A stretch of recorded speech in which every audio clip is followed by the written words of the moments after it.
Hello students, so we are on the next part of current electricity, that is part number 18। आपको जैसे कि पता होगा, कल हम लोगों ने यानी लास्ट वाले वीडियो में हम लोगों ने एमीटर पढ़ा था, गैल्वेनोमीटर पढ़ा था और उसके कुछ क्वेश्चंस किए थे। बट आज हम लोग उसके आगे बढ़ेंगे और वोल्टमीटर पढ़ेंगे और वोल्टमीटर में और एमीटर को मिला के कुछ क्वेश्चंस करने की कोशिश करेंगे। तो आज का हमारा इस वीडियो का जो मोटिव होगा वो ये होगा कि हम पहले तो वोल्टमीटर पूरा कॉन्सेप्चुअली अच्छे से पढ़ लें और उसके बाद कुछ क्वेश्चंस कर लें जिसमें वोल्टमीटर और एमीटर दोनों के ही आपको क्वेश्चंस मिल जाएंगे।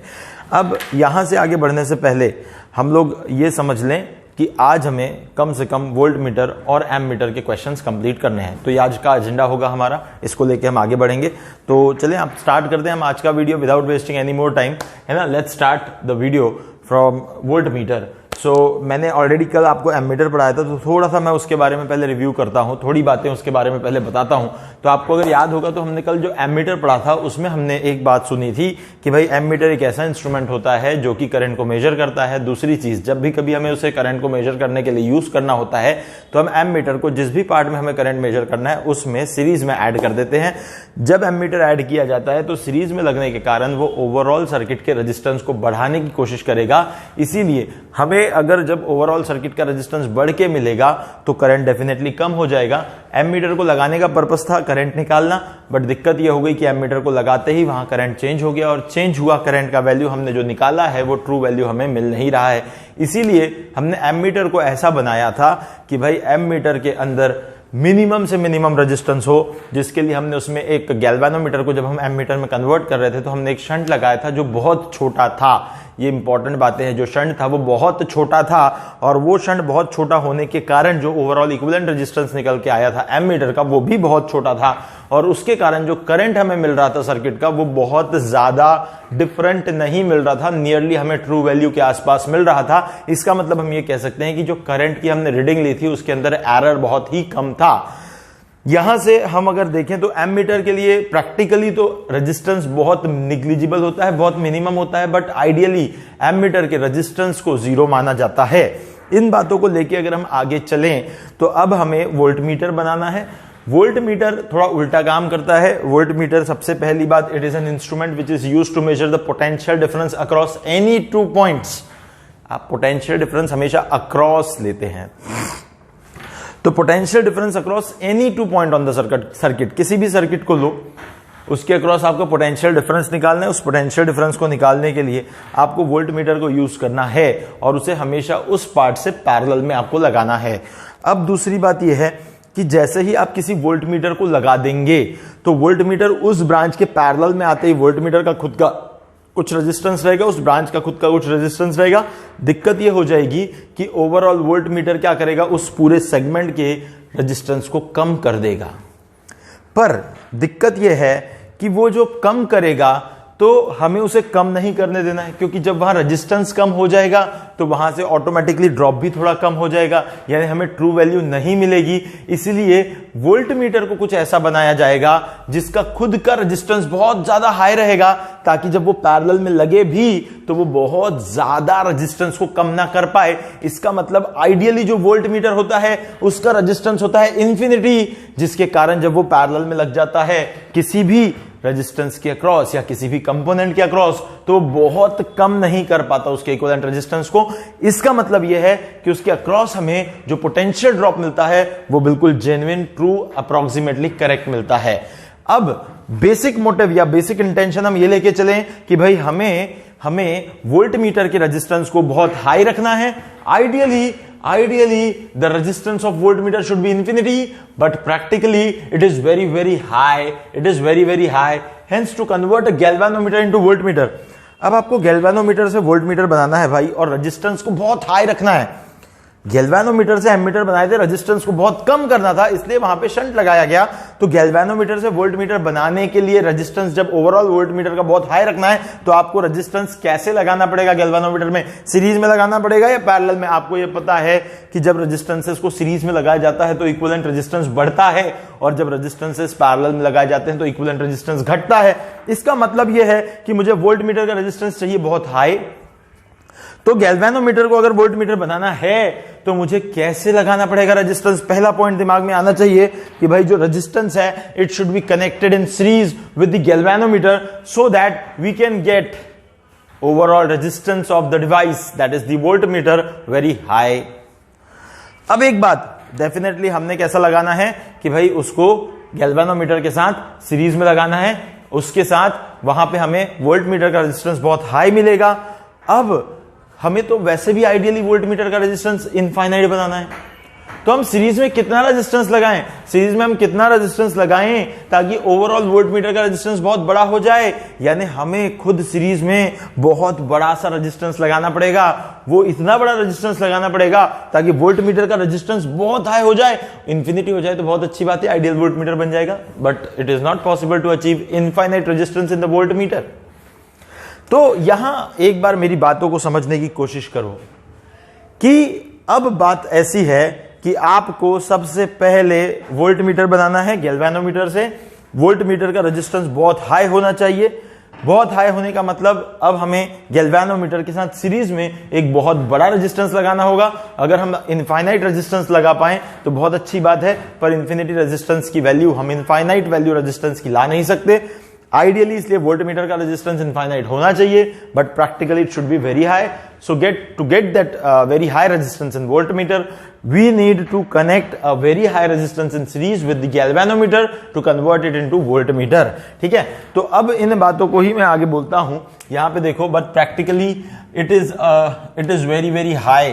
Hence, to convert a galvanometer into voltmeter, we have to connect very high. We have to connect very high resistance. We have to connect very high resistance in series with the galvanometer, to achieve very high resistance, of voltmeter, to achieve very high resistance of voltmeter. ठीक है, अब हमें voltmeter का बहुत high resistance लाना है. Series में एक बहुत लार्ज रेजिस्टेंस लगा दो गैल्वेनोमीटर के आगे. गैल्वेनोमीटर की जो टर्म्स हैं वो तो वही रहने वाली हैं, ठीक है ना. तो अब यहां से अगर हम देखें तो सर्किट डायग्राम फॉर वोल्टमीटर बनाता हूं मैं. सर्किट डायग्राम फॉर वोल्टमीटर के लिए सर्किट डायग्राम बनाता हूं. सिंपल है, गैल्वेनोमीटर रहेगा, उसके साथ आपको एक रेजिस्टेंस लगाना है, and that R should be very large. This R should be very large, and this complete box यहां थोड़ा सा ध्यान रखेंगे, ठीक है. This complete box is your voltmeter. This R is very large. This complete box is the voltmeter. But आपको एक बात पता है, अब दोनों ही सीरीज में है, तो जो करंट गैल्वेनोमीटर से जाएगा वही करंट आर से जाएगा. इसका मतलब इस ब्रांच में गैल्वेनोमीटर तो मैक्सिमम करंट एक वैल्यू होती है, कल ही बात की थी हमने, मैक्सिमम वैल्यू होती है गैल्वेनोमीटर, उससे ज्यादा गैल्वेनोमीटर तो झेल ही नहीं सकता. तो मैक्सिमम क्या वैल्यू होती है जो गैल्वेनोमीटर झेल सकता है, वो है IG. आपको याद होना चाहिए, that is full scale deflection current for galvanometer. This is the maximum value. इससे ज्यादा तो जा ही नहीं सकता, इससे ज्यादा जाएगा तो फिर तो डैमेज ही हो जाएगा. गैल्वेनोमीटर आगे की तो बात ही छोड़ दो, वोल्टमीटर की तो बात ही छोड़ दो. तो इससे ज्यादा करंट नहीं जा सकता गैल्वेनोमीटर के अंदर से, इसलिए हमें मैक्सिमम करंट जो यहां भेजना होगा that will be IG. Maximum, मैं कह रहा हूं सिर्फ IG नहीं भेजना है भाई. एज एन स्टूडेंट पता है हमेशा हम लोग गड़बड़ कर लेते हैं, हम लोग ना शब्दों पे ध्यान नहीं देते, जो बोला गया उस पर ध्यान दो. मैंने कहा मैक्सिमम IG भेजा जा सकता है, इससे IG, इसका मतलब ये कि IG से छोटी वैल्यू भी भेजी जा सकती है.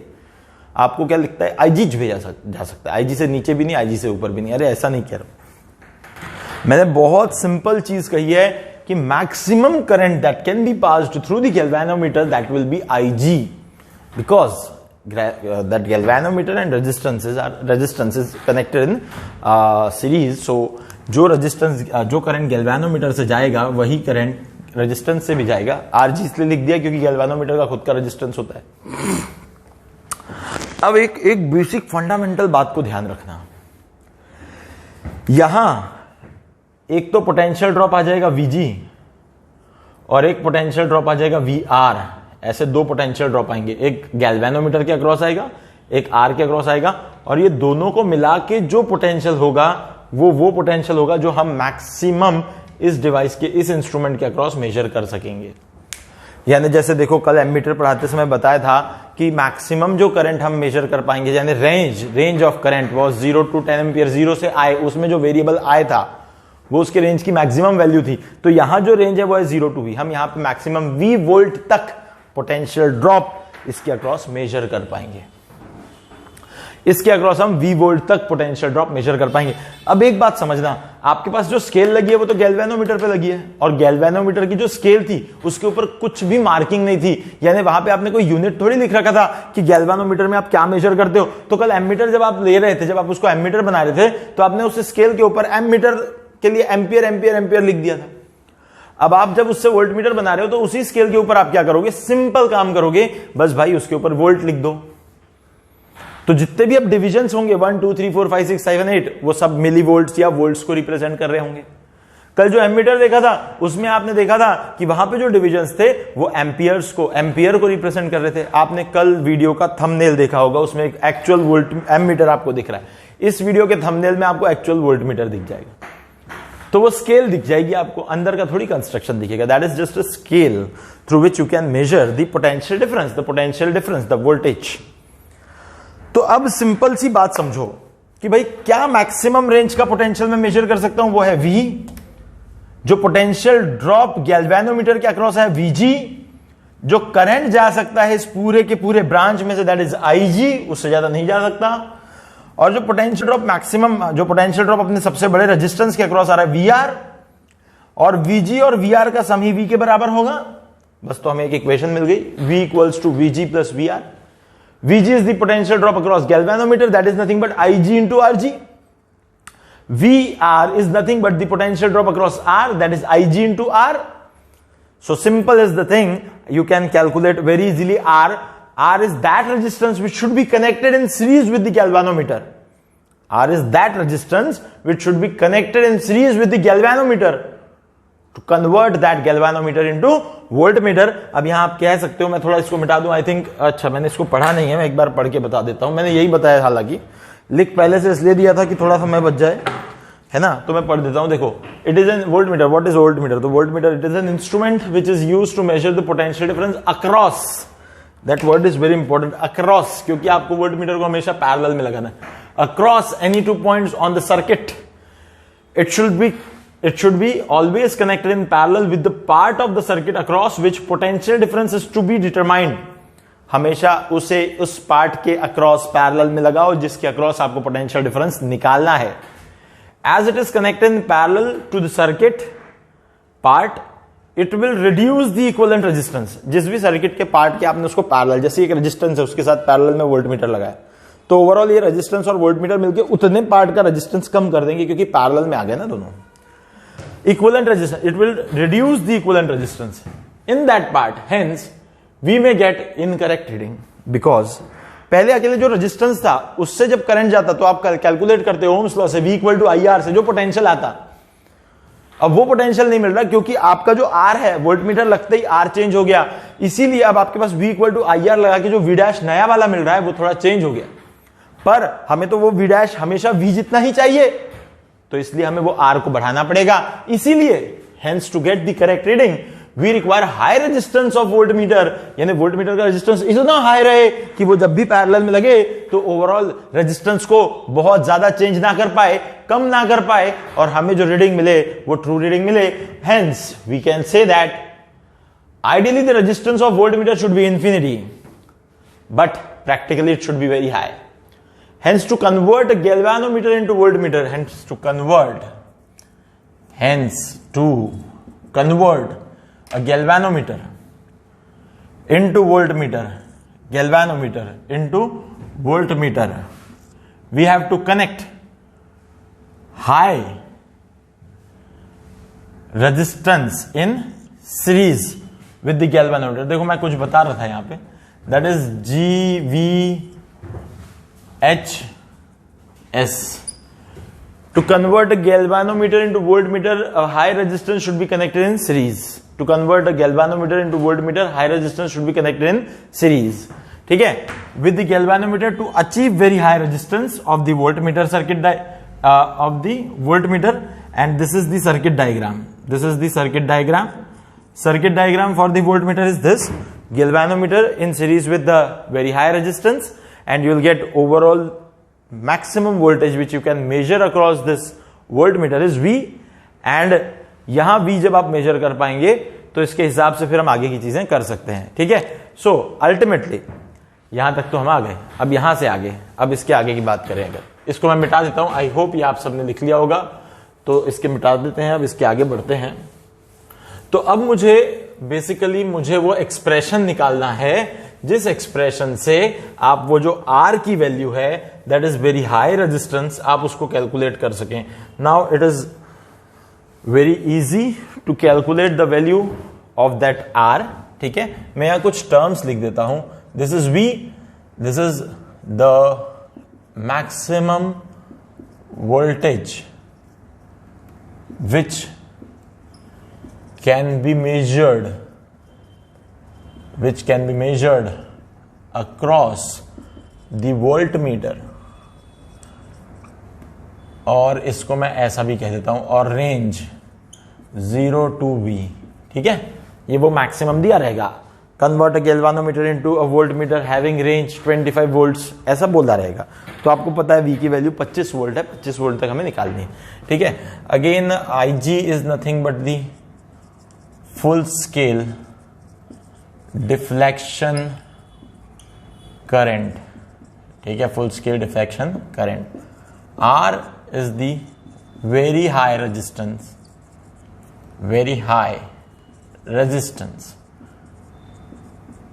in series. ठीक है? अब RG is the resistance of galvanometer.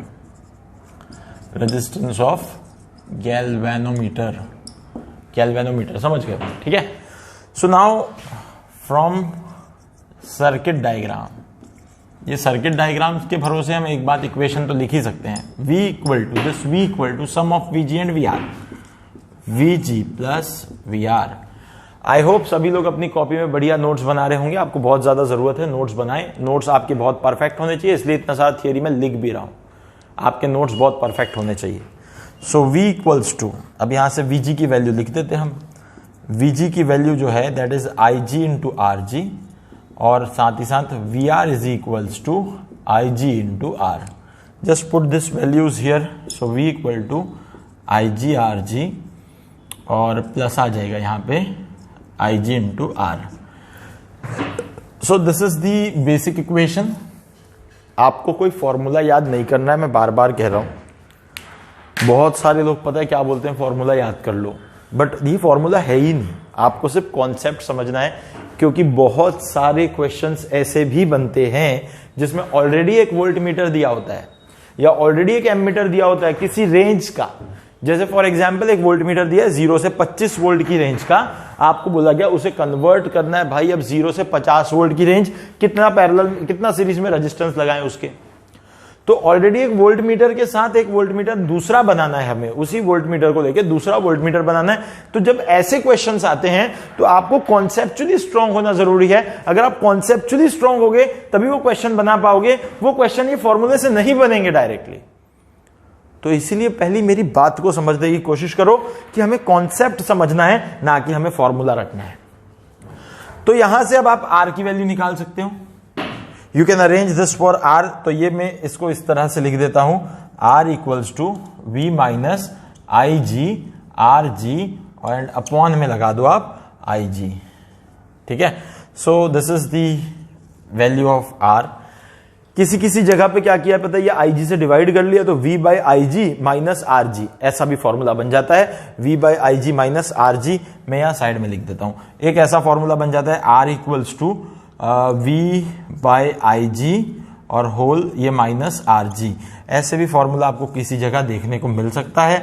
पर मैं फिर बोल रहा हूं, formula is not at all important. Formula कोई मायने नहीं रखता, सिर्फ और सिर्फ ये कॉन्सेप्ट मायने रखता है. अगर आप कॉन्सेप्ट समझ गए तो फॉर्मूले की कोई ज़रूरत नहीं है, पर अगर कॉन्सेप्ट नहीं समझे तो फॉर्मूले से भी कुछ भी नहीं होगा।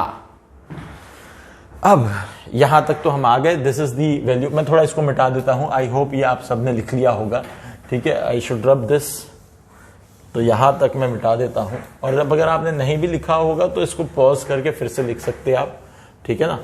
तो मैं यहां कुछ एडिशनल बातें लिख दूंगा और फिर हम लोग अपने न्यूमेरिकल्स की तरफ बढ़ जाएंगे, ठीक है। अब यहां पे कुछ एडिशनल बातें देख लो, ठीक है। In circuit voltmeter is represented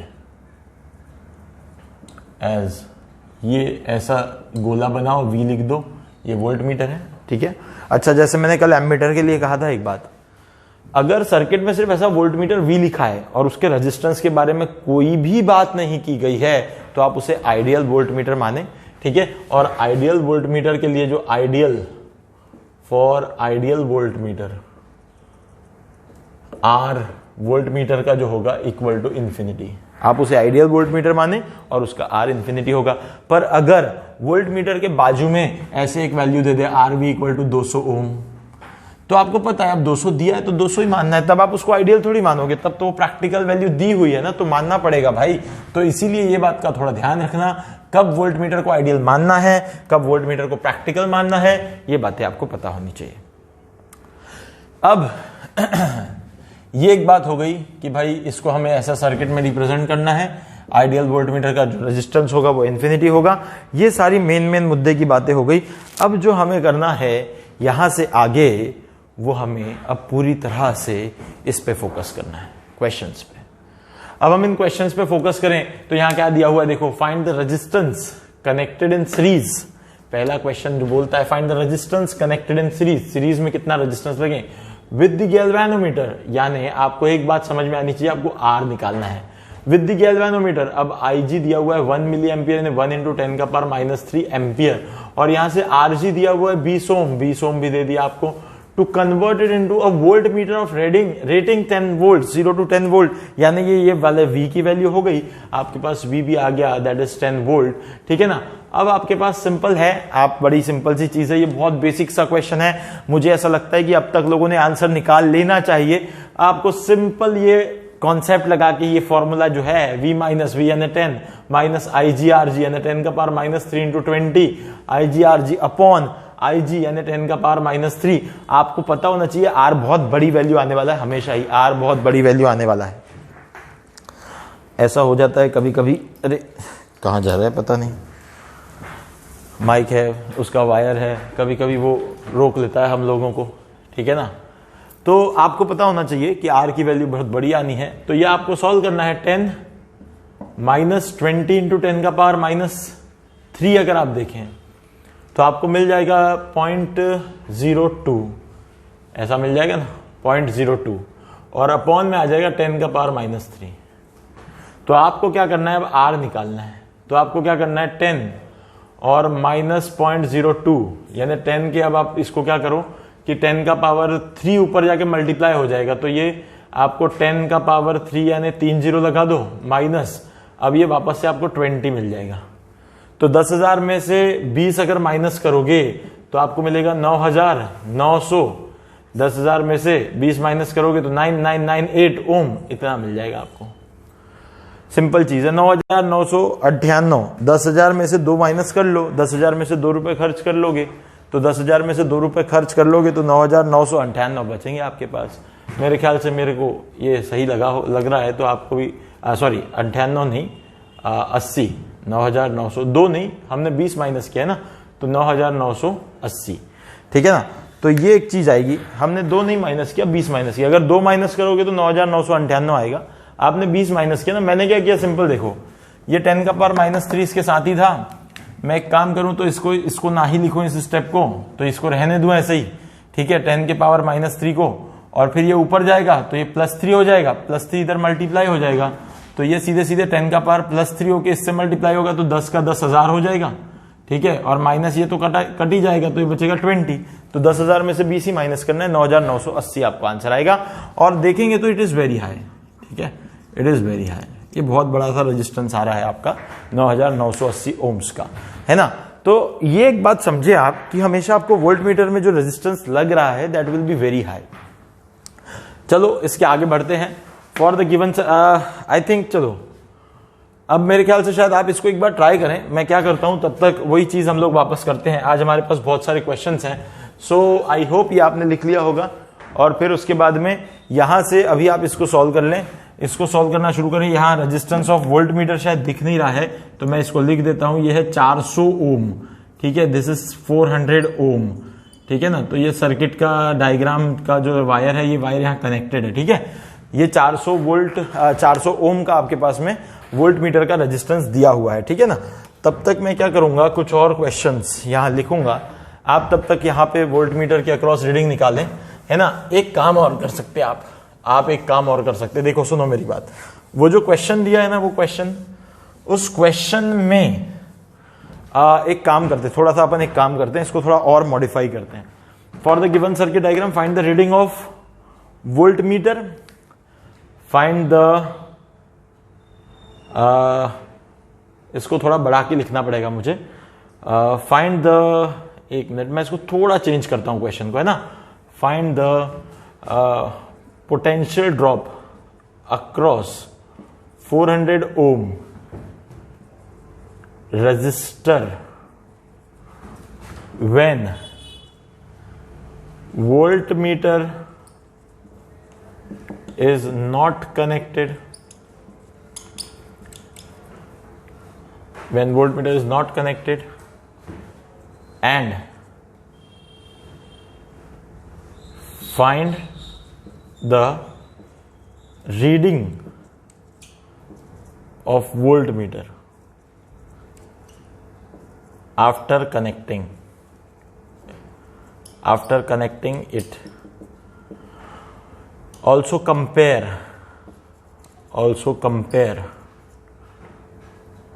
potential drop across 400 ohm resistor, 400 ohm resistor in two cases.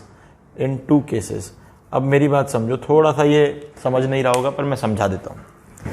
पहले केस में मानो कि ये वोल्ट मीटर नहीं लगा है, शांति से सुनो। पहले केस में मानो कि ये वोल्ट मीटर नहीं लगा है, तो सिंपल ये 400 वोल्ट का जो अपना बैटरी है, इस बैटरी के कारण इस 400 ओम के अक्रॉस कितना पोटेंशियल ड्रॉप है वो निकाल लो सिर्फ। फिर दूसरे केस में क्या करो कि वो पोटेंशियल ड्रॉप हो गया, एक पहला केस V1, फिर दूसरे केस में क्या करो, ये वोल्ट मीटर लगाओ। अब आपने वोल्ट मीटर लाया, वो देखो आपने तो पहले मैनुअली निकाला था, फिर आपने वोल्ट मीटर लगाया, पर ये भी आइडियल नहीं है, और एक यानी प्रैक्टिकल वोल्ट मीटर है। अब आपने ये वोल्ट मीटर लगाया, और इस वोल्ट मीटर को लगाने के बाद इसके अक्रॉस कितना पोटेंशियल ड्रॉप आया फिर से, क्योंकि अक्रॉस होते ही क्या होगा, यहाँ के इक्विवेलेंट रेजिस्टेंस को रिड्यूस कर देगा, 400 पैरेलल में यानी 200 का हो जाएगा, तो यहाँ इक्विवेलेंट ड्रॉप हो जाएगा। तो अब दूसरे केस में जब वोल्ट मीटर लगा, तो वोल्ट मीटर के अक्रॉस अब कितना पोटेंशियल मिला, यानी उसकी रीडिंग हो गई। तो पहले केस की वैल्यू और दूसरे केस की रीडिंग को कंपेयर करो, कितना फर्क पड़ गया, क्योंकि आपके वोल्ट मीटर के इंट्रोड्यूस होने भर से आपकी जो ओवरऑल पोटेंशियल ड्रॉप थी पर 400 ओम के अक्रॉस, वो बहुत कम हो गई। इससे ये पता चलेगा कि जिसके अक्रॉस आपको पोटेंशियल ड्रॉप निकालना है, उस रेजिस्टेंस के बराबरी का कोई रेजिस्टेंस वाला वोल्ट मीटर अगर आपने लगाया, तो रीडिंग को किस हद तक बिगाड़ देगा, इसलिए ये वोल्ट मीटर का रेजिस्टेंस कैसा होना चाहिए, it should be very very very high. तो थोड़ा सा कंपेयर करने की कोशिश करो जब तक मैं कुछ और क्वेश्चन लिखता हूं। आई थिंक मैंने आपको सफिशिएंट बैकग्राउंड बता दिया है, अब उसके बाद आप सॉल्व कर सकते हैं। फटाफट आंसर निकालें और सॉल्व करें, ठीक है। तो तब तक के लिए मैं आगे क्वेश्चंस बनाता हूं और क्वेश्चंस लिखता हूं। आज हम लोगों ने कुछ तैयारियां की हैं, शायद हम आज से आपको इस वीडियो के नीचे एक डिस्क्रिप्शन बॉक्स में लिंक देंगे, जिसमें आपको और एक्स्ट्रा क्वेश्चंस मिलेंगे सॉल्व करने के लिए। हमारी तरफ से हम सब कुछ करेंगे। Now the ball is in your court, ऐसा बोलते हैं ना, ball is in your court, पता नहीं इसका क्या मतलब होता है। तो अब आप देखें कि आप क्या बेस्ट कर सकते हैं, ठीक है ना। तो आज से प्रोबेबली हम आपको जो है डिस्क्रिप्शन बॉक्स में एक लिंक देने की कोशिश करेंगे। अब ये डिपेंड करता है हमारे सबऑर्डिनेट्स कर पाए हैं क्या, तो अगर कर पाए होंगे तो आज से डेफिनेटली आपको लिंक मिल जाएगी, ठीक है ना। खैर लेट्स सी। तो एक ये क्वेश्चन हो गया और ये एक क्वेश्चन है, galvanometer coil has resistance of 15 ohm and it shows। हाँ, एक बात और बताऊंगा कि अभी हमने 11th के टॉपिक को भी स्टार्ट कर दिया है फिजिक्स में, और 11th के टॉपिक में आपको सबसे पहले जो मिल रहा है वो मिल रहा है रेक्टिलिनियर मोशन। तो ज़्यादा से ज़्यादा लोगों तक आप इस चीज़ को पहुंचाएं, और जो भी बच्चे इससे जुड़ना चाहें आप उन्हें ये सजेस्ट करें। बहुत स्लो पढ़ा रहे हैं हम उसमें, जिससे कि चीज़ें जो है वो हर स्टूडेंट को, यानी वो नया भी हो तो उसे बहुत इजीली समझ में आ जाए, है ना। तो इसके लिए आप जितना ज़्यादा हो सके ज़्यादा से ज़्यादा इसको शेयर करें, स्प्रेड करें। आप जितना ज़्यादा स्प्रेड करेंगे उतना बेटर होगा, और कहीं ना कहीं उससे हम और अच्छी क्वालिटी जो है वो आपको दे पाएंगे। डेफिनेटली हम और अच्छी क्वालिटी आपको दे पाएंगे, ठीक है ना। चलो, तो ये 2 क्वेश्चंस मैंने और लिख दिए हैं, उन 2 क्वेश्चंस को आप सॉल्व करेंगे। उसके बाद ये वाला तो हमने कर लिया था, फर्स्ट वाला क्वेश्चन। सेकंड वाले क्वेश्चन पे फोकस करते हैं हम। कुछ लोगों ने निकाल लिया होगा, मैं यहाँ सेकंड वाले क्वेश्चन को सॉल्व करता हूँ। This is question number 2। तो इस क्वेश्चन में 2 कंडीशंस दी हुई थी। एक आपके पास बैटरी है, एक यहाँ 100 ओम का रजिस्टर है, एक 400 ओम का रजिस्टर है। ये 400 वोल्ट की बैटरी है, ये 100 है, ये 400 है। और दूसरी कंडीशन जो थी उसके अंदर अगर आप देखेंगे तो ये था, यहाँ एक वोल्ट मीटर लगाया गया है। इस वोल्ट मीटर के अंदर जो पोटेंशियल जो रेजिस्टेंस था वो 400 ओम था, ये भी 400 ओम था, ये 100 ओम था। यहाँ जो बैटरी का पोटेंशियल है दैट इज 400 वोल्ट। समझें अब इसको, अगर आप देखें तो यहाँ पे 100 और यहाँ पे 400 जो एक्चुअल इसको मैं ए बी अगर नाम दे दूं, तो जो actual potential drop across A B आएगा, जो बाद में वोल्टमीटर लगाने से भी मेजर होगा, that A B is nothing but यहाँ से जाने वाला करंट आई है, यहाँ से भी आई जाएगा, तो आई इंटू आर ए बी के अक्रॉस जितना रहेगा वो। ओम्स लॉ की इक्वेशन लिखिए, बस कुछ नहीं लिखा, बट उसके लिए हमें आई की जरूरत है। आई के लिए हमें आर इक्वलेंट की जरूरत है, तो आई इक्वल्स टू ई यानी 400 बाय आर इक्वलेंट, 400 और 100 यानी कितना 500, तो ये काट लो 2 0, तो ये आ गया 4/5 एम्पियर। यहां से आप बहुत आसानी से ए बी के अक्रॉस का पोटेंशियल ड्रॉप लिख सकते हैं 4/5 इंटू 400, 580 जा 320 हो गया। वी ए बी जो आ गया आपके पास 320 वोल्ट आ गया।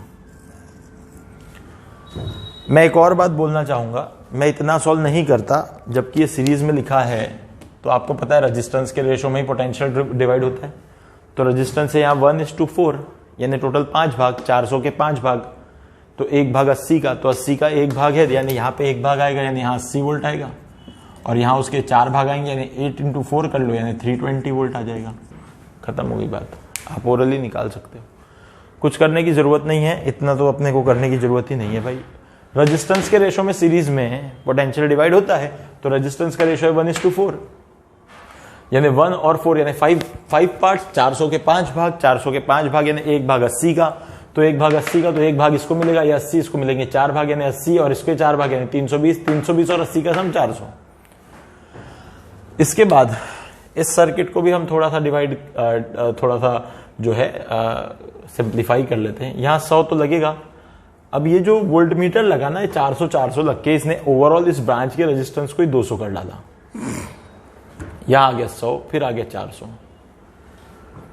अब फिर से ये आप ले लो ए बी, इसको जो ए बी के अक्रॉस आएगा वही वोल्ट मीटर मेजर करके देने वाला है। तो आप चाहो तो यहां से करंट निकाल लो पहले, फिर से वही काम करो, V A B equals to I into R A B.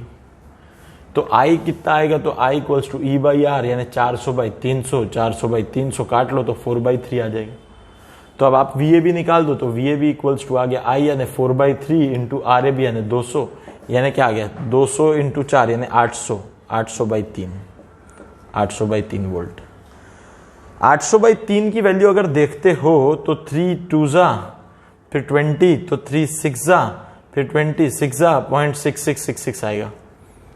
यहां कितनी वैल्यू आ रही है 320, यहां कितनी आ रही है 266, कितनी सारी चेंज कर दी। 320 की जगह अब 260-70 के 265 आ रही है, यानी कि यहाँ के 35 और वहां के 20 यानी 55 वोल्ट का फर्क पड़ गया। बताओ इतना बड़ा फर्क पड़ गया। यहां पे ये चीज है, अब आपको नीचे लिखना है as we have introduced a volt meter of small resistance. छोटे रेजिस्टेंस का वोल्ट मीटर जब आपने इंट्रोड्यूस किया तो इसने क्या किया, ओवरऑल इसकी वैल्यू के साथ गड़बड़ कर दिया, खिलवाड़ कर दिया। देखो वैल्यू चेंज हो गई। सर यानी बड़ी वैल्यू को लगाते तो क्या होता, हाँ बड़ी वैल्यू को लगाते तो क्या होता, बड़ी वैल्यू को लगाते तो मान लेते हैं कि इधर 2000 लगा देते, 2000। तो जब इधर आप 2000 लगा देते ना, तो 2000 इंटू 400 अपॉन 2000 प्लस 400, यानी इसका जो इक्विवेलेंट मिल जाता है वो कितना मिलता है 2000 इंटू 400 अपॉन 2000 प्लस 400 यानी 2400। 406 से काट लो, यानी इसका आपके पास मिल गया 2000/6। आपको ओवरऑल रेजिस्टेंस देखो कितना मिलता है 2000/6, यानी ये कितना मिलता है देखो जरा कितना मिलता है 6 3 18, 18 यानी 20, तो 6 3 3 333.33, यानी देखो 333.33। पहले केस में जो रेजिस्टेंस मिल रहा है आपको वो कितना मिल रहा है आपको 200, और अब मिल रहा है जो 333.33। इससे मैं क्या समझाना चाहता हूं पता है, आपने जब वोल्ट मीटर का रेजिस्टेंस 200 की जगह 2000 किया था, तब ओवरऑल आपके रेजिस्टेंस की वैल्यू ट्रू रेजिस्टेंस के पास पहुंच रही थी। 333 400 के ज्यादा पास है, यानी आप जितना बड़ा ये लगाओगे पैरेलल में वोल्ट मीटर का रेजिस्टेंस, उतना बड़ा आपको वैल्यू मिलेगा, उतना ही ज्यादा आपको वैल्यू मिलेगा इक्विवेलेंट रेजिस्टेंस का। और वो इतना बड़ा इक्विवेलेंट रेजिस्टेंस का वैल्यू आपको उसके अक्रॉस सही पोटेंशियल ड्रॉप देने की क्षमता रखता है। जितना बड़ा इक्विवेलेंट रेजिस्टेंस बनेगा वोल्ट मीटर लगाने के बाद, उतना एक्यूरेट आपको वहां वोल्ट मीटर का रीडिंग मिलेगा। सोचो, आप एक काम और कर सकते हो, आप ये भी कर सकते हो कि आप इसमें 2000 की जगह 4000 लगाओ। कैसा है, यहाँ पे कुछ गाने भी बज रहे हैं, ठीक है। पता नहीं आजकल क्या हो गया है कि कचरे वाले बेचारे जो हैं वो कचरे वाले गाने नहीं बजाते, आजकल ऐसे गाने बजाने लगे हैं। खैर इट हैपन्स, चलो हमें तो वहाँ फोकस नहीं करना है, बट मैं कॉन्सेप्ट बता रहा हूँ उस पर फोकस करो कि हमें ओवरऑल इसकी ट्रू रेजिस्टेंस के पास पहुंचना है। इसका मतलब ही यह है कि हमें इस वोल्ट मीटर के रेजिस्टेंस को इतना बड़ा कर देना है कि जब ये पैरेलल लिया जाए तो बड़े से बड़ा रेजिस्टेंस यानी इससे क्लोजेस्ट पहुंच जाए। ये आपको दो एग्जांपल में दिख रहा होगा कि इधर आपके पास रेजिस्टेंस जो था वो 200 ही था। जब मैंने वही वोल्ट मीटर के रेजिस्टेंस को 400 की जगह 2000 रखा, तो 2000 के साथ वो जो इक्विवेलेंट बना वो 333.33 बना, यानी 200 से अब आप इक्विवेलेंट रेजिस्टेंस 333.33 पे चले गए। इसका मतलब अब इसके अक्रॉस ये 266.66 नहीं आएगा, इससे भी बड़ा पोटेंशियल ड्रॉप आएगा, जो एक्चुअल में 320 है। तो हम अब 320 की तरफ और टेंड करेंगे। आप 2000 की जगह इसको 4000, 5000, 10000, 50000, 100, यानी कितना भी रख दो, जितना बड़ा रखोगे ना उतना आप इसके पास पहुंचोगे। जितना आप वोल्ट आरबी का वैल्यू रखोगे, जितना ज्यादा रखोगे आप उतना उसके पास पहुंचोगे। तो ये कॉन्सेप्ट है, इसको कॉन्सेप्ट को ध्यान रखो। इस एक क्वेश्चन में वो बहुत बढ़िया कॉन्सेप्ट समझ में आनी चाहिए। अगर कॉन्सेप्ट समझ गई हो तो अब आगे बढ़ना पड़ेगा हमें, ठीक है ना। तो अब ये है आपके पास नेक्स्ट क्वेश्चन, जिसमें आपको एक एमीटर की रीडिंग लगानी है। एमीटर जो है वो एक आपके पास दिया हुआ 3 ओम का खुद उसका रेजिस्टेंस है 3 ओम। अभी यहां भी यही समझाना है कि यहां 3 ओम ये 6 ओम के साथ कंपेरेबल है, ये जबकि बहुत छोटा होना चाहिए पर ये बड़ी वैल्यू है। अब आप देखेंगे कि यहां से इसमें से कितना करंट जा रहा है, क्योंकि यहां से कुछ करंट जाएगा I, इधर से कुछ चले जाएगा IA और यहां से कुछ चला जाएगा I माइनस IA। तो बस हमें अब ये वाला IA निकालना है, यानी रीडिंग निकालनी है एमीटर की, ठीक है ना। तो आप बिल्कुल वैसे ही करो, एमीटर को एक रेजिस्टेंस की तरह ट्रीट करो और रेजिस्टेंस की तरह ट्रीट करके 6 3 तो 2 हो जाएगा, 2 और 3 5 हो जाएगा। I इक्वल टू E/R लगाना तो I निकल जाएगा। फिर करंट को डिवाइड कर देना रेजिस्टेंस के उल्टे रेशो में, तो रेजिस्टेंस का रेशो है 1:2, तो करंट का रेशो हो जाएगा 2:1, ठीक है। थोड़ा सा सोचो कैसा कर सकते हैं, मैं 1-2 मिनट का समय दूंगा, उसको सॉल्व करने की कोशिश करेंगे आप, और जब तक आप सॉल्व करेंगे मैं इसको मिटा देता हूं। आई होप ये सबने लिख लिया होगा, ठीक है। तो ये जो 2000 वाला एग्जाम्पल मैंने बताया है, आप इसको भी वहां लिख के रखें, जिससे कि आपको चीजें हमेशा याद रहें, ठीक है ना। तो ये आप लिख के रखें, ये 2000 वाले एग्जाम्पल को भी लिख के रखें। आई होप यहाँ के सारे क्वेश्चंस हमने कर लिए हैं। अब इसके बाद मैं कुछ नए क्वेश्चंस और लिखता हूं बोर्ड पे, तब तक आप ये 2 क्वेश्चंस को अटेम्प्ट करें फटाफट से, है ना। तो इसके साथ ही फिर हम लोग आगे बढ़ जाएंगे। और यहाँ पे आपको बहुत सारे क्वेश्चंस वोल्टमीटर एमीटर के मैं कराऊंगा, जिससे ओवरऑल जो कॉन्सेप्ट है दिमाग में वो वोल्टमीटर को लेकर क्लियर हो जाए, ठीक है ना। तो इससे कैसा होगा कि काफी सारी चीजें आपके दिमाग में क्लियर हो जाएंगी। तो वोल्टमीटर एमीटर को लेके काफी क्वेश्चन हम लोग करेंगे। तो नेक्स्ट क्वेश्चन पहले तो मैं लिख दूं, ठीक है ना, इसके बाद है, तब तक आप ये 2 क्वेश्चन सॉल्व करें अच्छे से। क्वेश्चन नंबर 5 है, a galvanometer has deflection of 5 division per milli ampere. ये अब अपने आप में एक बढ़िया क्वेश्चन है। The resistance of galvanometer, the resistance of galvanometer is 40 ohm and it is shunted by 2 ohm.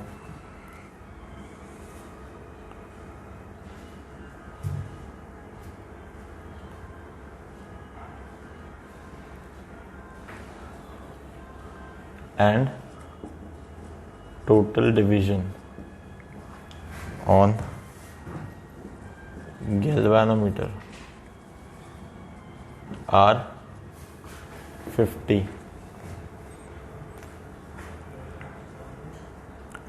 Then what maximum current galvanometer can measure? अरे भूषण, थोड़ा ये बोलना ना, ये बज रहा है जो, उसको कम करें। Current galvanometer can measure. अरे आसपास क्या होता है, कुछ कंस्ट्रक्शन का काम चल रहा है, तो वहाँ पे जो काम करने वाले लोग हैं वो भी अपना एंटरटेनमेंट कर रहे हैं somehow, so it's okay if they can wait for some time, है ना। So these are the questions, okay। चलो तो इस पे आते हैं। पहले मैं आपको इसका आंसर बता देता हूँ। अगर आपने आंसर निकाला होगा तो इसका जो आंसर है, कहाँ गया ये क्वेश्चन, तो इसका जो आंसर है वो आ रहा है, आई थिंक 4 एम्पियर है। लेट्स सी, 4 एम्पियर ऐसा दिया है, बट मुझे थोड़ा विश्वास नहीं है, वहाँ पे कुछ क्वेश्चंस में कई बार आंसर गलत होते हैं, तो हम निकाल के देख लेंगे, डोंट वरी, है ना, कोई दिक्कत नहीं है। तो आपको पता है ये 6 और 3 ये हो गया 2, मैं इसको इक्वलेंट 2 ओम लिख दूं, तो 2 और 3 हो गया 5। सो मेरे पास जो आर इक्वलेंट की वैल्यू हो गई है, that R equivalent is 5 ohm and the current I is equal to E by R, that is 30/5, 5 1 जा 6 एम्पियर आ गया करंट। यहाँ से जाने वाला करंट जो है वो 6 एम्पियर है, ठीक है। अब 2 भागों में डिवाइड होना है उसे, और जो ऊपर से जाएगा वही एमीटर की रीडिंग होगी। तो अब हम क्या कर सकते हैं, यहाँ पे जो रेजिस्टेंस है, मैं हमेशा गोले बनाता हूँ 1:2, और जो करंट होगा वो होगा 2:1, यानी करंट इधर 2 भाग आएगा, इधर 1 भाग, यानी टोटल करंट के 3 इक्वल भाग। 6 के 3 इक्वल भाग का मतलब 1 भाग 2 एम्पियर का। तो जब 1 भाग 2 एम्पियर का है तो यहाँ से 1 भाग जाएगा, तो यहाँ 2 एम्पियर जाएगा, और यहाँ से जाएंगे 2 भाग, तो यहाँ से जाएगा 4 एम्पियर। 1 भाग 2 एम्पियर का था, इस 1 भाग को हमने 1 भाग को इधर भेज दिया और 2 भाग को इधर भेज दिया। सर ऐसे तो समझता नहीं मुझे, कोई दिक्कत नहीं, ऐसे नहीं समझे तो कोई भी बड़ी प्रॉब्लम है नहीं। आप चाहे तो सिंपल है, आप एक काम कर सकते हैं, आप क्या करें, इसके अक्रॉस पोटेंशियल निकाल लें और इसके अक्रॉस निकाल लें। This is V1 and this is V2। Simple चीज है, आप V2 इक्वल टू IR लिख सकते हैं। यहाँ से I जो आपको पता है 6 एम्पियर है, तो 6 × 3 आप करेंगे तो 18 वोल्ट तो इसने खा लिया, 30 में से 18 इसने खा लिया, यानी V1 के अक्रॉस 12 वोल्ट आ गया। यही 12 वोल्ट इस एमीटर के अक्रॉस भी है। तो एमीटर में से जाने वाले करंट का नाम शायद हमने I1 रखा था, तो एमीटर के लिए हम लिख देंगे V1 equal to I1 × R यानी 3। तो I1 इज इक्वल टू आ गया V1 यानी 12/3, यानी कट के ये बना 4 एम्पियर। लो वही आ गया। ऐसा करो वैसा करो एक ही बात है, बस आपको कोई ना कोई मेथड अच्छे से आनी चाहिए। अगर आपको कोई मेथड अच्छे से आ जाए तो बस बात बन जाएगी। आपको एक मेथड अच्छे से सीखनी है ना, आपको एक मेथड अच्छे से सीखनी है। आप एक मेथड अच्छे से सीख लोगे, काम बन जाएगा। बाकी हम आगे बढ़ते हैं। ये क्वेश्चन मैंने कर दिया, एनालाइज करो, खुद सॉल्व करो, इस पे आओ, है ना। I have some more space so that I can write 1 more question, ठीक है ना। तो आपके पास में अब जो क्वेश्चन है, नेक्स्ट क्वेश्चन मैं बता देता हूं, ठीक है।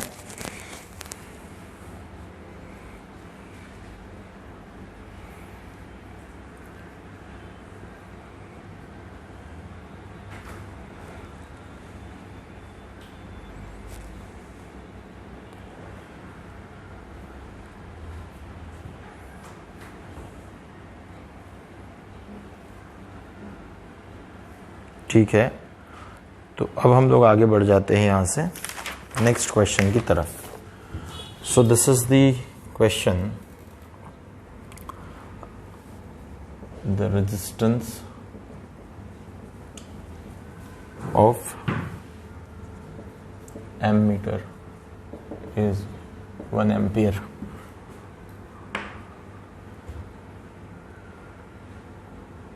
The resistance of ammeter of 1 ampere range is 0.018 ohm. How will you convert it into an ammeter measuring up to 10 ampere. अगर इस क्वेश्चन को पढ़ोगे तो वो बात याद आ गई होगी जो मैंने कही थी। ऑल्सो फाइंड, 1 मिनट बताता हूं मैं। Also find the resistance of new ammeter. आपको वो बात याद आ गई होगी मेरी, मैंने अभी थोड़ी देर पहले कहा था कि आपको सिर्फ फॉर्मूले पे ध्यान नहीं देना है, कॉन्सेप्ट पे देना है। क्योंकि कभी किसी एमीटर को ही हायर रेंज के एमीटर में कन्वर्ट करने की बात, या वोल्टमीटर को ही हायर रेंज के वोल्टमीटर में कन्वर्ट करने की बात आपसे पूछी जा सकती है। तो ये उस क्वेश्चन का, ये उस बात का एक एग्जाम्पल है। तो यहाँ देखो ऑलरेडी एक एमीटर 1 एम्पियर रेंज का दिया है। How will you convert it into an ammeter measuring up to 10 ampere? Range बढ़ानी है। अब क्या करना है, तो अब इसके लिए कॉन्सेप्ट ध्यान होना जरूरी है। जिसको कॉन्सेप्ट पता होगा बहुत इजीली सॉल्व कर लेगा। क्वेश्चन में कोई दम नहीं है, क्वेश्चन इजी है, बस आपको कॉन्सेप्ट पता होना चाहिए। जिसको कॉन्सेप्ट पता होगा ना वो बहुत अच्छे से कर लेगा, ठीक है। Will discuss it. एक क्वेश्चन और लिख देता हूं मैं। गैल्वेनोमीटर, और बहुत फास्ट आप लोग सॉल्व करें। आपको एकदम ऐसे स्पीड से दौड़ना है, आपको 1 भी मिनट खाली नहीं होना है। मैं भले ही कम बोल रहा हूं अभी, पर आपके पास बहुत सारा काम है। आपके पास बहुत सारा काम है, आपको वो काम करते जाना है।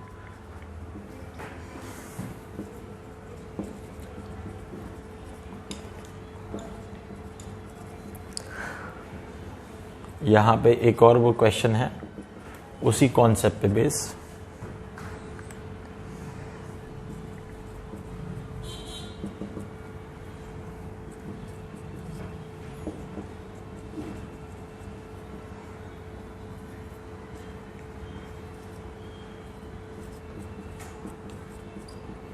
ठीक है, यहाँ पे एक और क्वेश्चन दिया है। ठीक है, सो पहले तो मैं आपको ये क्वेश्चन जो दिया है, galvanometer coil has a resistance of 15 ओम, इसका आंसर मैं बता देता हूँ।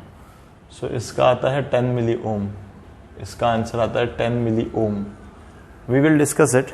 हम इसको निकालेंगे और निकालने के बाद हम इस पे बात करेंगे। ठीक है, कैसा आता है देख लेते हैं। इस क्वेश्चन में अगर आप देखें तो आपको क्या दिया हुआ है, galvanometer coil has resistance of 15 ओम। एक गैल्वेनोमीटर कॉइल है, उसका रेजिस्टेंस 15 ओम है, यानी आरजी आपको 15 ओम दिया है। देखो ये आंसर तो मैंने बताया है, पर ये आंसर के अंदर कुछ प्रॉब्लम हो सकती है। ठीक है, क्योंकि किसी किताब में कभी कभी कोई क्वेश्चंस के आंसर कुछ गड़बड़ होती है। जैसे यहाँ भी मैंने 4 एम्पियर बताया था, बाद में बोला था मैं सॉल्व करूंगा फिर विश्वास करेंगे। वैसे ही मानो मैं सॉल्व कर रहा हूं इसे। It shows a full scale deflection for the current of 4 milli ampere. का मतलब आपको पता चल गया IG दिया है 4 × 10⁻³ ampere. How will you convert it into an ammeter of range 0 to 6 ampere. का मतलब I की वैल्यू दी है आपको 6 एम्पियर। भाई कोई दिक्कत की बात ही नहीं है, एमीटर बनाना है, शंट लगाना है। आपको पता है ये गैल्वेनोमीटर होता है, यहाँ आपको एक शंट लगाना होता है। जब आप शंट लगा देंगे तो ये जो है आपका पूरा की पूरा अरेंजमेंट एक एमीटर जाएगा, बन जाएगा। तो आपके पास यहाँ रेंज यानी 6 एम्पियर का करंट आपको दिया हुआ है, आपको शंट लगाना है, एस निकालना होगा, आरजी दिया है, आईजी दिया है, सब कुछ दिया है। फॉर्मूले में वैल्यू डालो, आंसर निकालो। और ये शंट बहुत छोटा होता है क्योंकि एमीटर के अंदर वो रेजिस्टेंस बहुत छोटा हमें लगाना है, जिससे कि हमें जो करंट की वैल्यू मिले वो एकदम ट्रू मिले, ताकि ओवरऑल एमीटर का रेजिस्टेंस बहुत कम हो जाए। ये कॉन्सेप्ट लेके चलें। तो बस अब आप क्या करेंगे, तो IG RG इसके अक्रॉस का पोटेंशियल ड्रॉप, मैं देखो कॉन्सेप्ट लिखता हूं, IG RG इक्वल टू यहां से जा रहा है I minus IG into S। ये आ गया कॉन्सेप्ट। ये पोटेंशियल ड्रॉप ऊपर वाला, नीचे वाला पोटेंशियल ड्रॉप, ये काम बन गया। आपको निकालना है S। सो S के लिए अब आप IG RG, IG का मतलब हो गया 4 × 10⁻³ इंटू RG आ गया 15 अपॉन I माइनस IG यानी 6 माइनस 4 × 10⁻³ आई होप आप इसको सॉल्व कर सकते हैं। शायद नहीं कर सकते हैं तो फिर कुछ कोशिश करें, बट इसको सॉल्व करने के बाद आपको एक बहुत छोटी वैल्यू मिलेगी। आपको वो छोटी वैल्यू निकालनी है और चेक करें कि वो 10 मिली ओम्स के आसपास आती है क्या। ठीक है ना, तो इसको आप सॉल्व कर सकते हैं, इसको देख सकते हैं। ठीक है, तो ये अगेन एक सिमिलर टाइप का क्वेश्चन था। इसमें से आपको क्या वैल्यू मिलती है मुझे कमेंट बॉक्स में ज़रूर बताना, और फिर हम लोग उसको क्रॉस चेक कर सकते हैं। ठीक है ना, सो यहीं की यहीं अगर आप देखो तो थोड़ा आप मैनिपुलेट कर सकते हो उसको। यहाँ से 10⁻³ को आप नीचे ले जा लो, नीचे ले जाने से क्या होगा कि 10⁻+3 हो जाएगा। 3 होने के साथ ये वाले 3 से तो कैंसिल हो जाएगा, यहाँ 6000 हो जाएगा। 6000 में से 4 को माइनस कर देना, तो 15 × 4 करके ऊपर 60 आ जाएगा। 60 और नीचे 6000 - 4 हो जाएगा। 6000 - 4 यानी कितना हो जाएगा, 5996, 5996 यानी 60/5996 ऐसा एक फिगर मिल जाएगा आपको।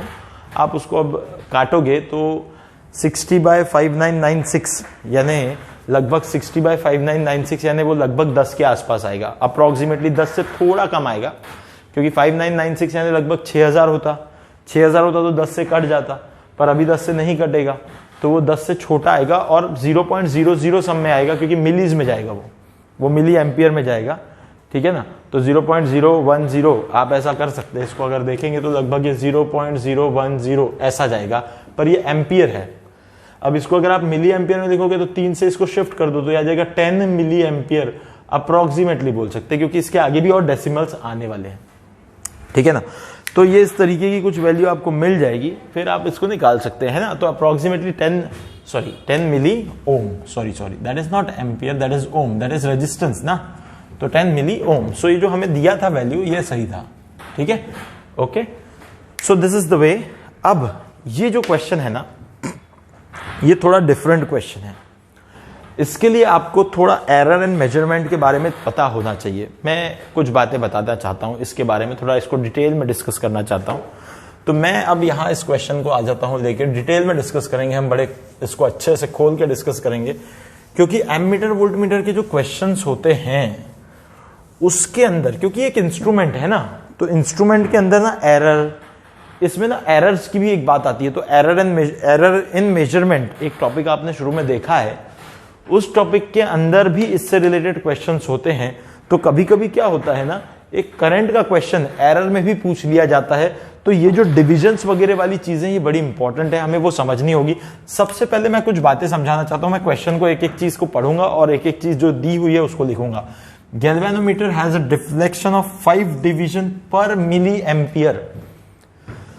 5 डिवीजन का डिफ्लेक्शन करता है 1 मिली एम्पियर। 1 मिली एम्पियर आता है तो 5 डिवीजन चला जाता है, यानी 5 डिवीजन चला जाता है। यानी एक बात मैं थोड़ा समझाना चाहता हूं, यहां पे ये अपने पास गैल्वेनोमीटर का स्केल है, यहां से अपना ये 0 मार्क है, ये 0 है, फिर 1 0 के बाद 1 2 3 4 ये 5, ठीक है, 6 7 8 9 10 11 12 13 14 15 16 17 18 19 20 एंड सो ऑन। आप इसको बोल दें 0, इसको बोल दें 5 और 10 बोल दें इसको, इसको बोल दें 15, इसको बोल दें 20, ठीक है। यहां हम मिली एम्पियर लिख देते हैं, ठीक है। This is a scale which is giving you 5 10 15 20 milli ampere.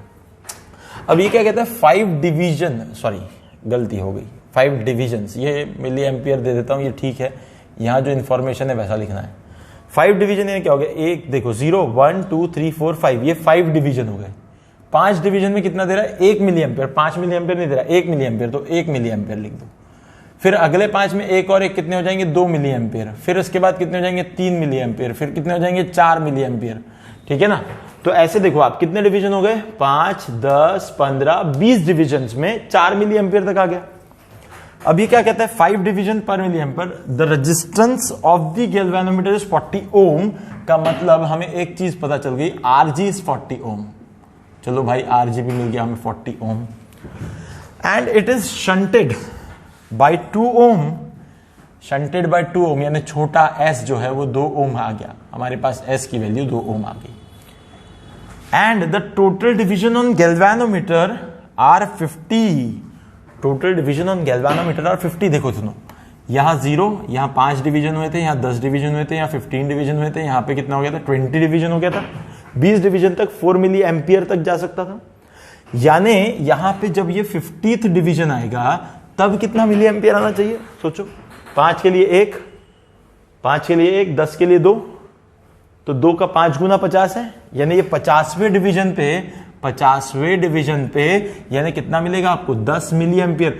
Maximum galvanometer कितना मिली एम्पियर मेजर कर सकता है, 10। यानी ये क्या हो गया आपके पास, ये हो गया आईजी आ गया आपके पास 10 मिली एम्पियर। आपको ऐसा दे देंगे आईजी। भाई ये गैल्वेनोमीटर मैक्सिमम कितना मेजर कर सकता है, 10 मिली एम्पियर। उसके पास 50 डिवीजन है इसलिए 10 मिली एम्पियर। हमने लिखा ना 5 division 1 milli ampere, 5 division 1 milli ampere, इस तरह से 50 division 10 milli ampere. The total division on the galvanometer are 50. Then what maximum current galvanometer can measure? What maximum current galvanometer can measure? का मतलब आपको क्या निकालनी है, आपको निकालनी है रेंज ऑफ एमीटर। आपको क्या निकालनी है, रेंज ऑफ एमीटर। यानी आपको क्या निकालनी है, आई। यह लिखा है what maximum current galvanometer can measure. भाई तो तो गैल्वेनोमीटर मेजर तो करता ही है, उसी की स्केल यूज होती है, पर शंट लगा दिया जब उसको तो वो गैल्वेनोमीटर नहीं रह गया, वो क्या बन गया है, एमीटर। और आपको maximum current of the ammeter निकालना है, यानी आपको रेंज ऑफ एमीटर निकालनी है। बस आपको अपना एमीटर वाला कॉन्सेप्ट लगाना है। एमीटर वाले कॉन्सेप्ट के लिए आपको क्या मिल जाएगा, तो वो मिल जाएगा। तो अब देखेंगे तो हमें क्या निकालना है, range of ammeter, that is हमें करंट आई निकालना है, जो आई उस एमीटर से जा सकता है, मैक्सिमम करंट जो हो सकता है वो निकालना है। तो बड़ा सिंपल है, मैं यहाँ पे क्या करता हूँ, मैं एक बार आपको थोड़ा सा समझाने के लिए ये अपना एमीटर का जो बेसिक स्ट्रक्चर हमने बनाया था वो बना देता हूँ। आपको यहाँ से समझ में आ जाएगा कि भाई यहाँ से जो जाने वाला करंट होता है वो हमारे लिए आई होता है। जो ये पूरा बॉक्स हमने बनाया है ये हमारे पास एमीटर है, और आपको ये समझ में आता होगा कि यहाँ वाला IG है और ये वाला I माइनस IG है, या मैं इसको I शंट भी कह देता हूँ, जो शंट में से जाने वाला है। अब आप सिंपल चीज कह सकते हैं कि यहाँ जो पोटेंशियल ड्रॉप है वो पोटेंशियल ड्रॉप इसके बराबर है, कॉन्सेप्ट तो वही कहता है भाई। यानी आप ये कह सकते हैं कि IG RG जो पोटेंशियल ड्रॉप है गैल्वेनोमीटर के अक्रॉस, उतना ही पोटेंशियल ड्रॉप शंट के अक्रॉस है। तो मैं शंट के पूरे वैल्यू को IS भी कह सकता हूं, तो मैं इसको लिख सकता हूं, या फिर I माइनस IG ही लिख देता हूं, I minus IG into S कर देता हूं। अब मेरा मोटिव है इसमें से आई निकालना, बस मुझे आई निकालना है। तो आई निकालने के लिए इसको थोड़ा रीअरेंज कर लेते हैं। आपको पता है IG की वैल्यू 10 मिली एम्पियर है, तो 10 इंटू 10 का पावर -3 हो गया। RG की वैल्यू आपके पास 40 है, ठीक है ना। और फिर उसके बाद थोड़ा इसको इधर से लिखता हूं ताकि हमें वैल्यू लिखने के लिए जगह मिल जाए। 10 इंटू 10 का पावर IG यानी 10 मिली एम्पियर को मैं सीधे 10 का पावर -2 ही लिख देता हूँ, ठीक है ना। तो ये 10 का पावर -2 हो गया। IG RG की वैल्यू आपके पास आ गई 40, और डिवाइड हो गया ये पूरा S से, S की वैल्यू आपको दी हुई है 2, और प्लस हो गया यहाँ जाके IG की वैल्यू फिर से 10 मिली एम्पियर यानी 10 का पावर -2, और ये वैल्यू बन गई I। अब इसको थोड़ा सॉल्व कर लें तो ये 2 से काट दो, इसको 20 आ गया, यहाँ 10 का पावर -2 है, 20 है यानी 0.2 बन गया, प्लस हो गया यहाँ पे 0.01, ये आ गया आपकी I की value. So this I is nothing but 0.2 plus 0.01 is 0.21 ampere. इतना मैक्सिमम करंट ये जो है आपका जो एमीटर है वो मेजर करेगा, इतना मैक्सिमम करंट ये एमीटर मेजर करेगा। आई होप आपको अब तक कॉन्सेप्ट में क्लैरिटी आ गई होगी, आपको कॉन्सेप्चुअल क्लैरिटी आ गई होगी। तो मेरे पास कुछ और क्वेश्चंस हैं, मैं फटाफट क्या करता हूं, अब हमारे पास वैसे समय की कमी है तो मैं बहुत सारे क्वेश्चन फटाफट बोर्ड पे लिख देता हूं और कमेंट बॉक्स में फटाफट इनके आंसर भी दूंगा। तो आई होप आप लोग फास्ट ये क्वेश्चन सॉल्व करेंगे। तो यहाँ पे मूविंग कॉइल, और एक बात ध्यान रखें, देखो एक बात बता देता हूं तुम्हें, इट इज अ रेस। अगले 10 मिनट आपके लिए रेस जैसे हैं। होगा क्या कि मैं जितने फास्ट क्वेश्चन लिखूंगा उतने फास्ट आप आंसर्स निकालो, इसका आंसर निकालो, इसका आंसर निकालो। ये वाला तो मैंने बता ही दिया है ना, मैंने पहले इसको साफ करके रखा हुआ है ताकि मैं आगे बढ़ जाऊं। फटाफट से क्वेश्चन नंबर 6, 7, 8, 9, 10 ऐसे मैं 3-4 क्वेश्चन दे देता हूं जिसके आंसर हम लास्ट के अभी 10 मिनट्स आपके पास है वीडियो के, इन 10 मिनट्स में आप फटाफट से उनके आंसर्स निकालें। मैं आपको कमेंट बॉक्स में इसके आंसर्स दे रहा हूं, ठीक है। तो यहां पे मैं फटाफट से क्वेश्चंस लिख रहा हूं, आप कॉन्सेंट्रेट करें इस पे। तो ये दिया हुआ है आपके पास, मूविंग कॉइल गैल्वेनोमीटर हैज, मेरी बातों पे बिल्कुल ध्यान ना दें अभी, आप सिर्फ और सिर्फ अपने क्वेश्चन को सॉल्व करने पे फोकस करें और बस वेट करें आंसर का।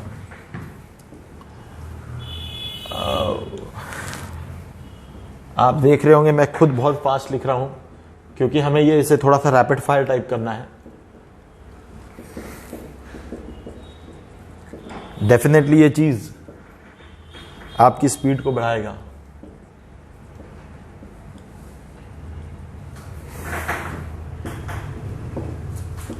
और ये कॉन्सेप्ट पे बेस आपके क्वेश्चंस अगर जम गए आपको, तो बस ये सेक्शन आपका हो गया, ये सेक्शन आपका हो गया। आपने देखा होगा एक जैसे क्वेश्चंस हैं,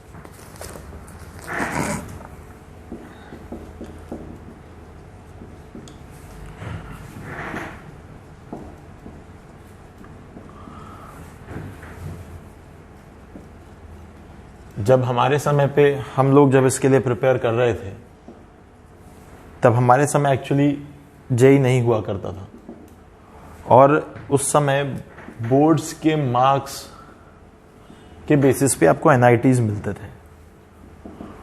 पर जस्ट जब हमारा सेशन था, जस्ट जब हम अपीयर होने वाले थे, उस समय ही AIEEE शुरू हुआ था। तो उस समय मैं थोड़ा सा ये कंडीशन इसलिए बता रहा हूं क्योंकि आपको इस चीज को आज की सिनेरियो से कंपेयर करना चाहिए। तो उस समय कुछ ऐसा हुआ कि मुझे अब तक याद है, शायद जस्ट दिवाली के पहले की बात है, अक्टूबर नवंबर में ये अनाउंस हुआ कि AIEEE जैसी कोई एग्जाम इस सेशन से अप्रैल से होने वाली है। और हमारे लिए ये एक टास्क था कि हमें वो एग्जाम की पढ़ाई सिर्फ 3 से 4 महीने में करनी थी। और दूसरा सबसे प्रॉब्लमेटिक थिंग ये था कि उस दौरान हमारे बोर्ड्स भी थे। तो इस कंडीशन को, इसके बारे में कभी डिटेल में बताऊंगा, बहुत डिटेल में हम लोग डिस्कशन करेंगे, कभी बताऊंगा ये सिनेरियो जो हमारे साथ बीता था। अभी फिलहाल तो मैं सिर्फ एक ओवरव्यू ऐसे ही एक चीज बता रहा हूं आपको। तो मैं ये कहना चाहता हूं कि उधर जब नवंबर से लेके लगभग अप्रैल यानी 5 मंथ थे हमारे पास, उन 5 महीनों में हमें बोर्ड्स भी पढ़ने थे और AIEEE जो एग्जाम हमारे ऊपर डाल दी गई थी उसके बारे में भी तैयारी करनी थी। तो इस दौरान 5 महीनों में आप सोच सकते हैं कि वो कैसे पॉसिबल होगा, ठीक है। बट स्टिल हमने उस समय पे जो बेस्ट पॉसिबल मेथड हो सका, कुछ क्लासेस हमें मिली, कुछ ऑप्शंस मिले, हम लोगों ने क्लासेस ढूंढी, क्लासेस लगाई और कोशिश की कि जितना ज़्यादा करें। मैं उसको बहुत डिटेल में बताऊंगा, अप टू मेरे एडमिशन तक की सारी प्रोसेस बताऊंगा, ठीक है ना। अभी शॉर्टली हम लोग एक्सक्लूसिव कुछ ऐसे वीडियोस भी डालेंगे चैनल पे जो आपको थोड़ा मोटिवेट करने के काम आए।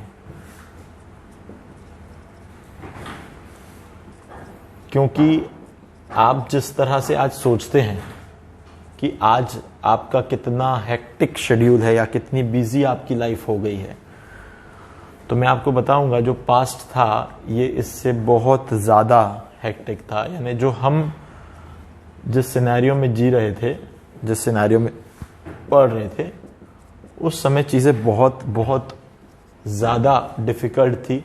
हालांकि तुम में से कुछ लोग ये बोल सकते हैं, सर हर इंसान यही बोलता है, हमारे पेरेंट्स भी बोलते हैं उस समय हमारा पढ़ना मुश्किल था, अभी जो तुम कर रहे हो तो बहुत आसान है और ऐसा वैसा। देखो ऐसा है, हो सकता है तुम इसको इस तरीके से सोचो, पर सीरियसली अगर जिस समय हम पढ़ रहे थे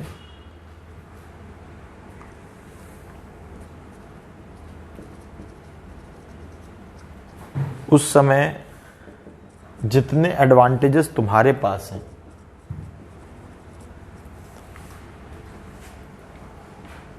उसके अगर 10% भी हमें मिलते तो आउटपुट बहुत बहुत हद तक चेंज हो जाते हैं, है ना। खैर, let it be. So this is the last question. हाँ, तो हमारे पास अब सिर्फ 3 मिनट का 4 मिनट का समय है। आई होप आपने ये क्वेश्चंस किए होंगे। मैं जब तक कुछ बोल रहा हूँ ये बोल इसलिए रहा हूँ ताकि आप ना सुने, मेरी बोली हुई बातों में से आपको कुछ कुछ ही बातें काम की सुननी है। बहुत जल्दी हम लोग इसमें कुछ चेंजेस करने वाले हैं, कुछ एग्जाम पैटर्न्स में भी चेंजेस करने वाले हैं। जितने भी स्टूडेंट्स ने इस चैनल को सब्सक्राइब किया है वो सारे स्टूडेंट्स के लिए हम एक स्पेशल टाइप की टेस्ट सीरीज ला रहे हैं। हम आपको डिस्क्रिप्शन बॉक्स में नीचे हमारी ऐप की लिंक प्रोवाइड करने वाले हैं बहुत जल्दी। और वो ऐप की लिंक एक्चुअली उन बच्चों के लिए है जिन्होंने चैनल सब्सक्राइब किया है, जो हमारे साथ अभी पढ़ रहे हैं पर हमारे साथ हमारे इंस्टीट्यूशन में नहीं है। तो हम बहुत जल्दी वो ऐप की एक लिंक आपको देने वाले हैं। ऑलरेडी ऐप में एग्जाम्स जो हमारे एग्जिस्टिंग स्टूडेंट्स हैं उनके लिए होती ही है, पर अब हम कुछ अलग करके इस चीज़ को कुछ ऐसा करने वाले हैं जिसमें आपको वो ऐप की लिंक जो है सबको मिलेगी, जिसमें हम एक अलग से टेस्ट सीरीज चलाएंगे जिसमें स्पेशली उन स्टूडेंट्स पे फोकस किया जाएगा जो एक्चुअली हमारे साथ चैनल से जुड़े हुए हैं, और उनके लिए भी एक कंप्लीट पैकेज, एक complete set of study material आपको दिया जाएगा। तो इस तरीके की सारी चीज़ें हैं। मैं जो कह रहा था मैं उस बात को थोड़ा सा कंक्लूड कर दूं कि जब हम लोग शुरुआत हम लोगों ने की थी, जब हम लोग 11th-12th में पढ़ रहे थे, तब उस समय हमारे पास रिसोर्सेज ही नहीं थे। एक्चुअली सही बताऊं तो awareness for JEE, awareness for IITs, awareness for AIIMS, ये बहुत बहुत बहुत कम था। मेन मुद्दा है अवेयरनेस। यहाँ पे क्या है कि आज तो तुम देखोगे तो हर इंसान कुछ ना कुछ, तुम किसी से भी पूछोगे तो वो तुम्हें बता देगा कि भाई व्हाट इज IIT, थोड़ा बहुत तो बता ही देगा, what is NIT, what is AIIMS. But उस समय पे अवेयरनेस की इतनी कमी थी कि लोगों तक इस बारे में कुछ भी इंफॉर्मेशन ही नहीं थी। तो लोग जैसे भी जो भी चीज़ कर रहे थे वो अपने बेस पे कर रहे थे, जितना हो सकता था करते थे। फिर उसके बाद एक और चीज़ होती थी कि जो हमें रिसोर्सेज प्रोवाइड करने वाले लोग होते थे, जो हमें बताते थे कि देखो ऐसा करो, वैसा करो, ये करो, वो करो, एक्चुअली वो लोग भी उतने जेन्युइन नहीं होते थे, क्योंकि वो भी लैक ऑफ कंटेंट होते थे। यानी उनके पास भी उतनी कंटेंट नहीं होती थी, उनके पास भी अवेयरनेस उतनी नहीं होती थी, उनके पास भी उतनी ज़्यादा चीज़ें नहीं होती थी। तो कहीं ना कहीं इस बेसिस पे आप समझें इस बात को कि ये अवेयरनेस की कमी थी उस समय, जो बहुत डिफिकल्ट टास्क था। बट आज इतना कुछ आपके पास है, इतना इन्फॉर्मेशन आपके पास है, आप बहुत अच्छे से चीज़ों को कर सकते हैं। यू कैन आप बहुत अच्छे से चीज़ों को बहुत एक्स्ट्रॉर्डनरी लेवल पे कर सकते हैं। बस एक चीज़ की ज़रूरत है, वह आपके एंड से मेहनत। आप मेहनत करेंगे तो सब कुछ अचीव कर सकते हैं। तो यहाँ पे बस मैं इतना ही कहना चाहूँगा। ये क्वेश्चंस हैं, आपको कमेंट बॉक्स में इसके आंसर्स भी मैं दूंगा, ठीक है। आप साथ साथ इसे सॉल्व कर रहे हैं। और नेक्स्ट वीडियो में आपको अब मैं पढ़ाऊंगा मीटर ब्रिज और पोटेंशियोमीटर, और एक आखिरी है कलर कोडिंग ऑफ रेजिस्टेंसेस। ये 3 ही बातें इस चैप्टर में बची हैं, और एक आध 2 वीडियोस हम ऐसे भी बनाएंगे जिसमें सिर्फ हम प्रैक्टिस करेंगे लॉट ऑफ क्वेश्चंस। तो मुझे ऐसा लगता है कि मैं अगले प्रोबेबली 4 वीडियोस और इस पे बनाऊंगा, जिसमें मेरा पढ़ाने वाला पार्ट लगभग 2 वीडियोस में खत्म हो जाएगा। यानी ये वाला वीडियो नंबर 18 था शायद, आई थिंक, हाँ, 19-20 में मैं पढ़ाने वाला पूरा पार्ट खत्म कर दूंगा। और लास्ट जो 2 वीडियोस होंगे, those videos will be exclusively for practice. हम बहुत लग के प्रैक्टिस करेंगे उसकी। तो हम बहुत मल्टीपल टाइप के क्वेश्चन सब में, जिसमें बहुत सारे कॉन्सेप्ट मिक्स्ड होंगे, बड़े मिक्स्ड क्वेश्चंस पे, कॉन्सेप्ट पे हम लोग 2 वीडियो बनाएंगे एक्सक्लूसिवली, और उन पे बहुत बहुत बहुत बहुत प्रैक्टिस करेंगे। तो यहाँ पे हम लोग फिलहाल रुक जाएंगे। आई होप ये आपने क्वेश्चंस कर लिए होंगे, इसके आंसर्स आपको कमेंट बॉक्स में मिल जाएंगे। तो आई होप ये आपने कर लिया होगा। आपको आज वोल्ट मीटर, एम मीटर अच्छे से समझ में आया होगा, आई होप। और इसके बाद नेक्स्ट वीडियो में मिलेंगे हम, वीडियो नंबर 19 में। और आप बहुत ज़्यादा इसे सब्सक्राइब करें, शेयर करें, कमेंट करें। कुछ छोटे मोटे एरर्स वीडियो में हो सकते हैं एडिटिंग के दौरान, या फिर कुछ लिखते समय कैलकुलेशन के दौरान, कुछ ना कुछ हो सकता है। बट कॉन्सेप्चुअली हम एकदम हमेशा अप्रोप्रिएट रहेंगे, परफेक्ट रहेंगे। कैलकुलेशन की मिस्टेक्स हो सकती हैं, you all know that they are human errors, हो ही सकते हैं, ठीक है ना। So just like, comment and share as much as you can, ठीक है। Thank you very much and will stop here.